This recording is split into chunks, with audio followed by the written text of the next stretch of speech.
নেতা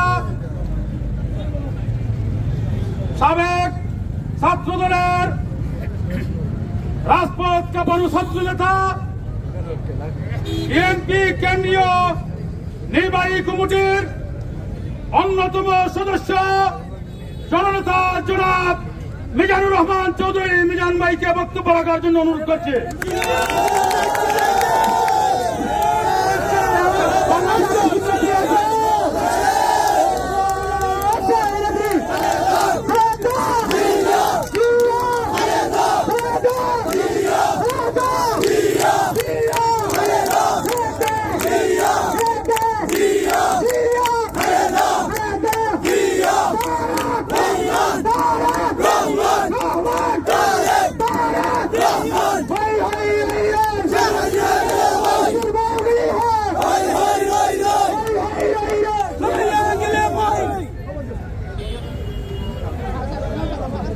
বিসমিল্লাহির রহমানির রহিম। জাতীয়তাবাদী দল বিএনপি কেন্দ্রীয় কর্মসূচির অংশ হিসাবে আজকে সাতক উপজেলার গোবিন্দগঞ্জে অবস্থান কর্মসূচি চলাকালীন মিছিল শেষে সমাবেশে সম্মানিত নেতৃবৃন্দ, সম্মানিত মুরব্বিয়ান, সম্মানিত ছাত্র জনতা, সম্মানিত শ্রমিক ভাইরা, সর্বস্তরের ভাইরা, আসসালামু আলাইকুম। আমি আমার বক্তব্যের শুরুতে বিএনপির ভারপ্রাপ্ত চেয়ারম্যান জনাব তারেক রহমান সাহেবের পক্ষ থেকে আপনাদের সকলকে আন্তরিক শুভেচ্ছা প্রাণঢালা অভিনন্দন জানাচ্ছি। সম্মানিত নেতৃবৃন্দ, আমাদের ছাত্র জনতার রক্তের বিনিময়ে, অনেক ভাইদের শাহাদাতের বিনিময়ে, গণঅভ্যুত্থানের মাধ্যমে এই খুনি হাসিনা বাংলাদেশ থেকে পালিয়েছে।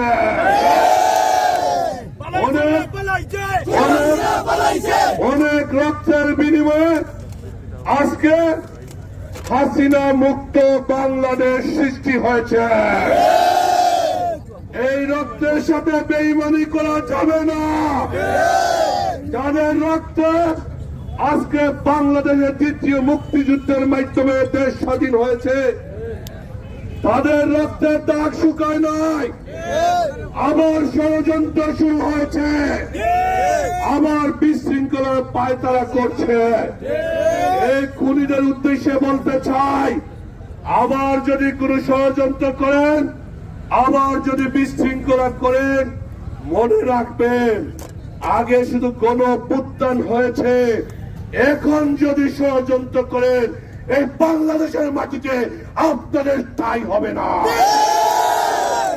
সম্মানিত নেতৃবৃন্দ, এই খুনি হাসিনা কয়েকদিন আগে বলেছিল শেখের বেটি পালায় না। কি হয়েছে ভাই, এখন কি হয়েছে? এই খুনি হাসিনা গণ আন্দোলন, ছাত্র আন্দোলনের মাধ্যমে লেজ গুটিয়ে পালিয়ে গিয়েছে। ওই গিয়েছে, ওই যে স্বামী স্ত্রী ওই ভারতে চলে গিয়েছে। ভারতে গিয়ে আপনার আজকে জায়গা হচ্ছে না, স্বামী নাকি আপনাকে গ্রহণ করছে না, বিভিন্ন দেশে নাকি আপনার আশ্রয় দিচ্ছে না। যাবেন কোথায়, পালাবেন কোথায়? সব রাস্তা বন্ধ হয়ে গিয়েছে। এখন অন্তর্বর্তী সরকারের কাছে আমাদের অনুরোধ, অবিলম্বে এই খুনি হাসিনাকে বাংলাদেশে ফিরিয়ে আনতে হবে। বাংলাদেশে ফিরিয়ে এনে বিচারের মাধ্যমে হাসিনাকে ফাঁসি দিতে হবে। কি বলে? আপনারা কি হাসিনার ফাঁসি চাই? আমরা কি ফাঁসি চাই?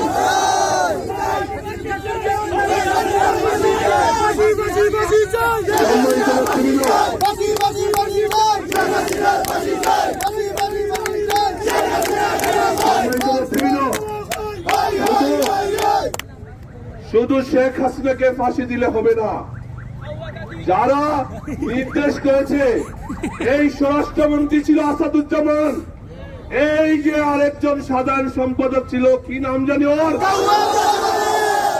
আল্লাহ কাদের, আরো আরো যারা আছে দূষণ, তাদের বিচার করতে হবে। যারা সকল পুলিশ আমাদের ছাত্র ভাইদের গুলি করে খুন করেছে, তাদেরও বিচার করতে হবে।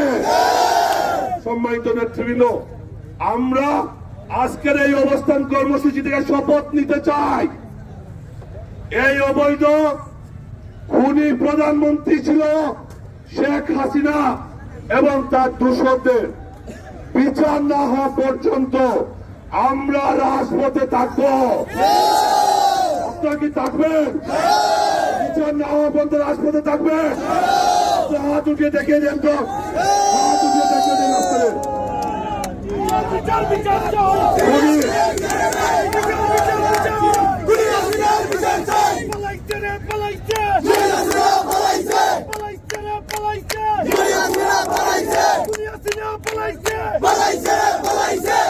সম্মানিত নেতৃবৃন্দ, আমাদের এদের বিচার না হওয়া পর্যন্ত কর্মসূচি অব্যাহত থাকবে। আপনারা অতীতে যেভাবে রাজপথে ছিলেন, আপনারা রাজপথে থাকবেন, মনে রাখবেন। আমাদের যাত্রীবাহী দলের অনেক ভাই শাহাদাত বরণ করেছে, অনেক শত শত নেতা কর্মীকে হত্যা করেছে, শত শত নেতা কর্মীকে গুম করেছে, আমাদের লক্ষ লক্ষ নেতা কর্মীদের বিরুদ্ধে মামলা দিয়েছিল, আমাদের বাড়ি ঘর চালিয়ে দিয়েছিল। আমরা প্রতিহিংসা করব না, আমরা হত্যার বদলা হত্যা করব না, আমরা রক্তের বদলা রক্ত নেব না, আমরা আইনের মাধ্যমে এদের বিচার চাই। সম্মানিত নেতৃবৃন্দ, আমি এই বক্তব্য দীর্ঘায়িত করব না। আপনারা এখানে আজকে এসেছেন সকাল থেকে, আজকে আপনারা কষ্ট করে রাজপথে অবস্থান নিয়েছেন, আপনাদের ধন্যবাদ জানাচ্ছি। তবে 15 আগস্টের নামে যদি কেউ বিশৃঙ্খলা করতে চায়, তাদের প্রতিহত করবে। সকলকে ধন্যবাদ। খোদা হাফেজ। বাংলাদেশ জিন্দাবাদ।